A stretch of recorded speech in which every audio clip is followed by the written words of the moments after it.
자, 우리가 지난 시간까지 이제 다각형의 성질에 대해서 배웠잖아요. 자, n각형이라고 했을 때더라. 즉, 선분의 개수가 변의 개수가 n개인 n각형에 대해서 첫 번째는 대각선의 개수는 몇 개인지. 몇 개였지? 2분의 n 곱하기 한 점에서 그을 수 있는 대각선의 개수 n-3을 곱해주고 꼭지점이 n개니까 거기에 n을 곱해서 중복의 개수 2개씩 중복되니까 2를 나누는 거 했었죠. 그 다음에 내각의 크기의 합. 내각의 크기의 합 같은 경우에는 공식이 180도 곱하기 n-2였는데 왜냐하면 한 꼭지점에서 대각선을 그었을 때 쪼개지는 삼각형의 개수가 대각선의 개수는 n-3개, 쪼개지는 만들어지는 삼각형의 개수는 n-2개라서 내각의 크기의 합이 180도 곱하기 n-2였죠. 마지막으로 어떤 n각형이든 상관없이 외곽의 크기의 합은 얼마였지? 360도가 됐었지. 그죠?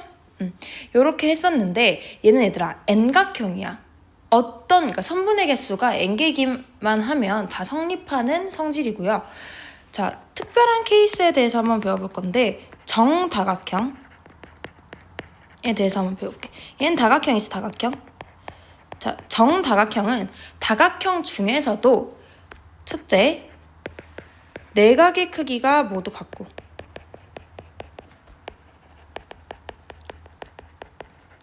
두 번째, 그 다음에 모든 변의 길이가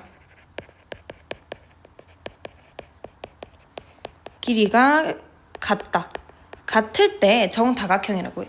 예를 들어서 너네가 잘 알고 있는 정삼각형이나 정사각형 같은 경우에도 보면 내각의 크기가 모두 같고 모든 변의 길이가 같았지. 자, 근데 잘 보면 지금 정다각형을 만족하기 위해서는 두 가지 조건을 모두 정다각형이 되기 위해서 두 가지 조건을 모두 만족해야 되는데 그러면 한 조건만 만족해서는 정다각형이 안 되냐? 자, 예를 들어서 한번 생각해 볼게. 직사각형 같은 경우에. 자, 직사각형 한번 볼게요. 직사각형은 얘들아 보면 모든 내각의 크기가 90도로 동일하죠. 그렇지만 모든 변의 길이가 같다고 말할 수 없기 때문에 정사각형이라고, 즉 정다각형이라고 말할 수 없는 거예요. 또는 모든 변의 길이는 같은데 내각의 크기가 다른 애들의 대표적인 케이스가 마름모지.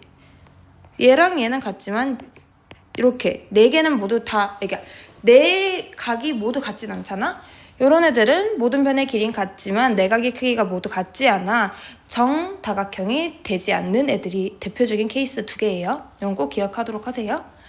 자, 그러면 정다각형은 내각의 크기가 모두 같기 때문에 얘들아, 내각의 크기가 모두 같기 때문에 자연스럽게 모든 외곽의 크기도 같겠죠.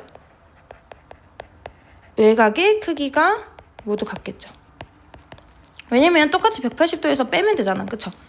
자, 그랬을 때 정다각형에 우리는 정n각형에 우리 위의 공식은 내각의 크기의 합, 외곽의 크기의 합이었는데 우리 이번에는 정n각형에 한 내각의 크기, 그러니까 하나, 이렇게 하나, 얘는 정다각형이 아니지만 한 내각의 크기와 한 외곽의 크기를 구할 수 있겠지.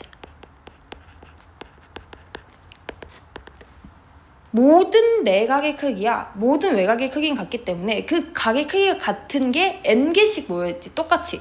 그렇기 때문에 한 내각의 크기는 180도에다가 n-2를 곱한 거에다가 n을 나눠주는 형태가 되겠죠.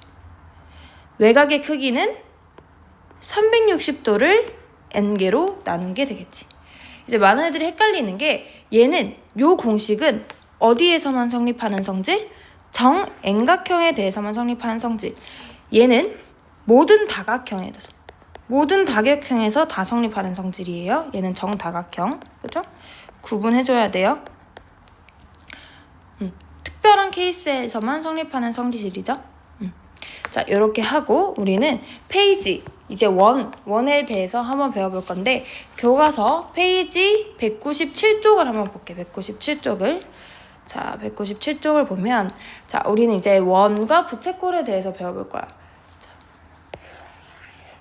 이렇게 원이 있을 때, 자, 원의 뜻은요, 어떤 한 점을 찍었을 때 이 한 점으로부터 거리가 모두 같은 점들을 이어놓은 애들, 그런 애들을 원이라고 해. 그래서 이 원을 구성하는 요소는 두 가지라고 볼 수 있는데, 첫 번째는 원의 중심, 한 점으로부터 떨어진 거리인 반지름, 이 두 가지가 하나의 원을 결정해버려. 자, 너네 이 결정이라는 말 있잖아. 내가 합동할 때 말해줬을 거야. 자, 어떤 조건이 하나를 결정해버리면 그 조건을 만족하는 서로 다른 두 도형은 합동이라고 말할 수 있어. 즉, 어떤 두 도형이 있을 때 그 두 도형이 중심이 같고 반지름이 같은 원이라고 하면 그 두 도형은 합동인 거야. 그죠? 일단은 이렇게 하고요. 자, 결정한다고 말할 수 있어요. 자, 그 다음에 우리는 이 중심은 보통 O라고 표현하고 반지름은 R이라고 하는데, 그거는 상황마다 조금 달라질 수는 있어요. 자, 그러면 이제 여기서 개념들을 쭉 배워볼 건데, 얘들아, 여기는 이제 이해하고 외워야 되는 파트예요. 한번 볼게. 자, 일단은 선생님이 원 위에 두 점을 찍었어. A와 B 두 점을 찍었을 때 얘를 쭉 이렇게 이은 직선을 하나 만들었어요. 직선. 자, 직선 AB는, 즉 원 위에 있는 두 점을 이은 이 직선을 우리는 할선이라고 해요. 할선. 자, 그 다음에 이 원 위에 두 점을 이은 선분 있지. 요 선분은 우리는 현이라고 해요. 이해됐어요? 직선은 할선, 원 위에 두 점을 이은 직선은 할선, 원 위에 두 점을 이은 선분은 현이에요. 자, 이번에는 반지름 길이로 같죠. OA와 OB는 중심을 이었기 때문에 반지름 길이로 같죠. OA와 OB와 요거 하기 전에 요거 먼저 해보자. 자, 두 점을 이어서 이 원의 일부를 따라서 생기는 요 도형, 즉 원의 일부이자 원을 따라서 생기는 도형. 두 점을 그었을 때 얘들아, 사실 이쪽에도 생기고 이쪽에도 생기지, 이쪽에도 생기지. 원의 반으로 쪼개지잖아, 그쵸? 그래서 이 작은 쪽 있지, 짧은 쪽을 우리는 요렇게 기호로 표현하고 호라고 해요. 호 AB라고 표현해요.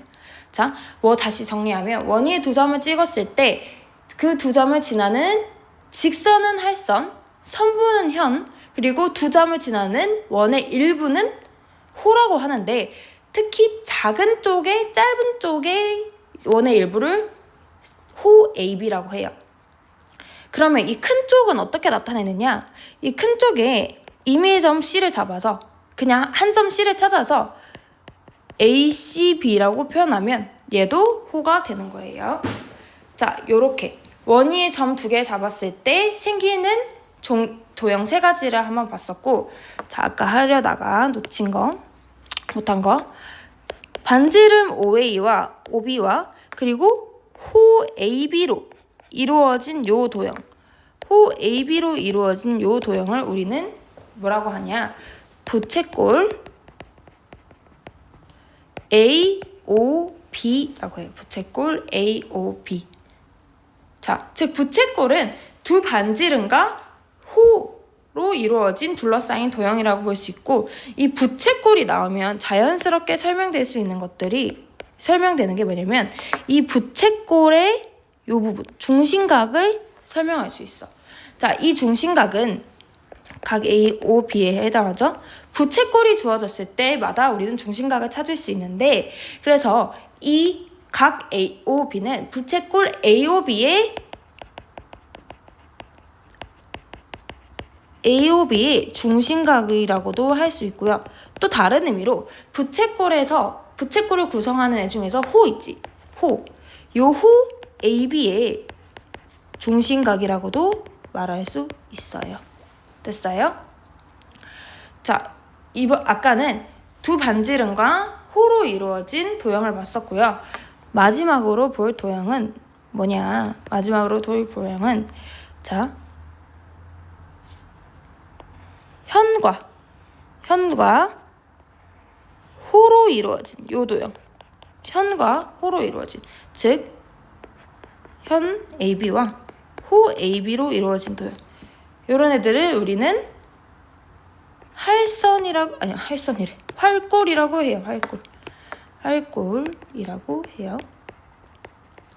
자, 그래서 너네가 요 단원에서 알아야 될 개념, 원위에 두 점을 찍었을 때 생기는 세 가지 도형, 즉 선분인 현, 직선인 할선, 그리고 원의 일부인 호, 그리고 반지름 두 개와 호로 이루어진 도형인 부채꼴과 그다음에 현과 호로 이루어진 도형인 활골, 그리고 특히 부채꼴에서 부채꼴이라는 도형을 만들었을 때 파생되는 중심각, 이 중심각은 부채꼴에 대한 중심각 또는 그 부채꼴을 이루고 있는 호에 대한 중심각이라고도 말할 수 있어요. 그래서 이 부분은 지금 조금 개념이 갑자기 확 많이 들어왔잖아요. 혼자 외우는 시간이 필요해. 그래서 지금 문제 1번을 한번 풀어보도록 하세요. 자, 수학 영양 기르기 한번 같이 보자. 수학 영양 기르기 같은 경우에는 얘들아, 자, 부채꼴과 활골이 같아지는 경우인데, 부채꼴은 너네가 이루고 있는 게 두 반지름과 호고, 활골이 이루고 있는 거는 현과 호예요. 그러면 너네가 부채꼴과 활골이 같아진다는 거는 두 반지름을 이어붙였을 때 하나의 현이 되는 애들, 그런 애들이 부채꼴과 활골이 같아지는 경우지. 즉 만약에 두 반지름이 이렇게 주어졌고 이렇게 주어졌을 때는 호는 똑같죠? AB로. 현은 이거고 두 반지름이 이거잖아. 그럼 두 개가 같아지려면 두 반지름이 쭉 한 일직선 위에 있는 상태, 그것이 바로 현이 되는 상태만 우리는 부채꼴이 활골과 같아지는 도형, 즉 반원이 부채꼴과 활골이 같아지는 경우가 되겠지. 이해돼? 다시, 부채꼴과 활골이 같아지려면 두 반지름을 이어붙인 게 하나의 현이 돼야 되는데, 즉 그럼 두 반지름을 이어붙인 게 하나의 선분이 돼야 된다는 뜻이죠. 즉 반지름과 두 반지름의 끝과 중심이 일직선상에 있어야 되기 때문에 만들어지는 부채꼴과 활골이 같아지는 경우는 반원밖에 없다라고 말할 수 있겠죠. 그죠? 됐어요? 자, 그 다음에 교과서 지금 넘어가서 199쪽 한번 보자. 199쪽. 자, 이번에는 그 부채꼴, 우리가 배운 부채꼴 두 반지름과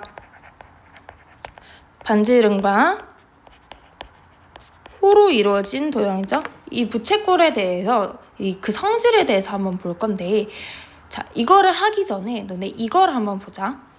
얘들아, 도형의 합동이라는 거는 내가 그걸 이동시켰을 때 하나로 합쳐지는 애들이야. 그치? 자, 그러면 원 같은 경우에는 얘들아, 반지름만 같으면 두 도형이 합동이라고 할 수 있어, 사실은. 자, 아까 내가 원을 구성하는 요소에는 중심과 반지름이 있다 그랬지? 자, 얘가 좌표평면이라고 생각을 해보세요. 좌표평면이라고 생각해봐봐. 자, 이 차원에서 두 원이 이렇게 있어. 두 원이 있고 두 원의 중심의 위치는 다르나 반지름의 길이가 똑같이 3이라고 생각을 해봐봐. 그러면 얘는 내가 이동을 했을 때 완벽하게 일치하겠지. 즉 반지름만 같으면 두 도형은 합동이라고 말할 수 있는 거야. 근데 이 원이 반지름도 같고 중심도 같으면 이 도형은 합동보다는 더 좁은 개념이 완전히 일치하겠지. 같은 도형이라고. 이해돼? 이해될까요? 중심만 같으면 두 도형이 합동이라고 말할 수 없어. 근데 두 원의 반지름이 같으면 내가 이동시켰을 때 완벽하게 포개지기 때문에 두 원이 합동이라고 말할 수 있고요. 그리고 부채꼴의 원의 반지름과 중심이 모두 같으면 두 도형은 완벽하게 일치할 수밖에 없지. 중심이 여기 있고 반지름이 이렇게 있는데 생기는 원은 요거밖에 없으니까 두 원은 완벽하게 일치한다고 말할 수 있겠죠. 그죠? 자, 그러면 그거를 이제 염두에 두고 199쪽을 한번 보자. 자, 199쪽에 부채꼴의 성질을 바로 볼게. 한 원 또는 합동인 두 원에서. 그러니까 결국 이 말이 뭐냐면 반지름이 같다는 뜻이야. 반지름이 같다는 말을 요렇게 하는 거예요. 자,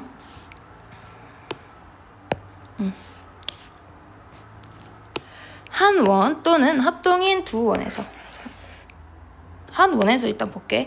합동인 두 원에서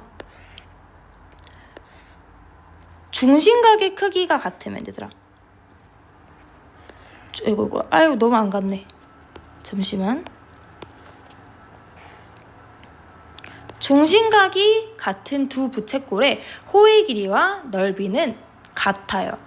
즉 반지름의 길이가 같고 중심각의 크기가 같은 두 부채꼴의 호의 길이와 넓이는 같은데, 얘는 사실 부채꼴 원의 합동은, 얘들아, 반지름이 같으면 두 원이 합동이라고 말했었지. 근데 부채꼴은 반지름과 중심각이 같으면 두 부채꼴은 합동이라고 말할 수 있어. 그래서 즉 이 한 원에서 중심각이 같으면 두 부채꼴은 합동이고, 그렇기 때문에 대응하는 대응각인 중심각도 같고 호의 길이도 같고 넓이도 같은 거예요. 심지어는 중심각이 같은 두 부채꼴에서는 현의 길이도 같대. 즉 한 원에서, 즉 반지름이 같고 중심각이 같은 두 부채꼴은 합동이기 때문에 호의 길이, 원의 넓이, 그리고 현의 길이까지 모두 같게 됐겠죠? 그쵸? 자, 근데 문제는 보자. 두 번째야. 자, 부채꼴의 호의 길이와 넓이는 각각의 중심각의 크기에 정비례한다라고 되어 있어. 얘들아, 정비례한다는 거는 2배, 3배 되었을 때, x가 2배, 3배 되었을 때 y가 2배, 3배 되는 관계를 뜻하지. 자, 여기서 한번 그려볼게. 자, 중심각이 같은 또 다른, 이제 내가 하나의 부채꼴을 그렸어요. 이거 다 같아요. 그랬을 때 부채꼴의 호의 길이와 넓이는 중심각의 크기에 정비례한다. 즉 지금 부채꼴을 2개 이어붙였어. 그러면 각이 x니까 2배가 되었지. 그러니까 얘를 1번 호, 헷갈리니까 요 파란색을 1번 호라고 하고, 지금 이 초록색을 2번 호라고 할게요. 2번 호라고 했을 때 중심각이 2배가 되었지. 중심각이 2배가 되었을 때 호의 길이가 이렇게 2배가 되지. 호의 길이를 L이라고 할게. 호의 길이도 2배가 되고 넓이도 같으니까 2배가 되었지. 자, 내가 지금 이 짓을 왜 하고 있는지 잘 봐봐. 자, 2L, 2S가 되겠지. 그쵸? 근데 중심각이, 얘들아, 중심각이 2배가 되었을 때 현의 길이의 변화를 볼게. 자, 아이고, 2배가 되었을 때 이 현의 길이가 2배가 될까? 아니야. 왜냐면 이 호의 길이와 넓이의 관점에서 한번 볼게. 자, 이 초록색 부채꼴에 대해서 새로 생긴 현은 이 두 현을 이어붙인 게 아니야. 호 같은 경우에는 이 초록색 부채꼴은 파란색에 있는 이 호를 2개 이어붙인 거, 그리고 넓이는 두 넓이를 이어붙인 건데, 현의 입장에서는 이 두 현을 이어붙인 형태가 아니라 새로운 현의 형태가 나오죠. 그쵸? 그거에서 아이디어를 얻어서 중심각이 2배가 돼도 두 배가 되면 호의 길이와 원의 넓이는 여전히 2배가 되나, 즉 정비례하나 현의 길이가 같지 않다는 것을 유도해낼 수가 있는데요. 자, 선생님이 여기에서 중심을 O, 여기 A, 여기 B, 여기 C라고 할게. 자, 그러면 중심각이 AOB에서 중심각이 AOC 2배가 되었죠? 그랬을 때 호의 길이 입장에서 보면 호가 AB에서 호 AC로 변했는데, 얘는 AB 길이를 2개 더한 것과 같아요. AB랑 BC의 호의 길이를 더한 것 같은데, 얘는 호 AB와 호 BC의 길이가 같기 때문에 2배가 됐죠. 정확히 2배가 됐죠. 그쵸? 원의 넓이도 마찬가지야. 원의 넓이도 호 AOB의 부채꼴 AOB에서 부채꼴 AOC가 됐는데, 부채꼴 AOC의 넓이는 부채꼴 AOB의 넓이와 부채꼴 BOC의 넓이가 같지. 근데 부채꼴 BOC의 넓이가 부채꼴 AOB의 넓이가 같기 때문에 2배가 되겠지. 자, 그러면 마지막으로 현 한번 보자. 현의 길이. 현의 길이 같은 경우에는 원래는 현 AB에서 새로 생긴 부채꼴 AOC의 현은 현 AC가 되지. 근데 이 AC는 위에서와 같이 AB 더하기 BC가 아니라고. 이 이유는 얘들아, 왜일까? 삼각형의 결정 조건을 잘 생각해 보면 돼. 여기 보면 얘는 하나의 삼각형이에요. 삼각형 ABC는. 그러면 한 변 AC는 다른 두 변의 길이의 합보다 작아야 되지. 그렇기 때문에 같지 않아. 근데 AB와 BC는 길이가 같기 때문에 얘는 이 AB와 같다고 말할 수 있고, 얘는 AC와 다르죠. 그래서 중심각이 2배가 되었을 때 호의 길이와 원의 넓이는 둘 다 2배가 되나, 얘는 2배가 되지 않았어.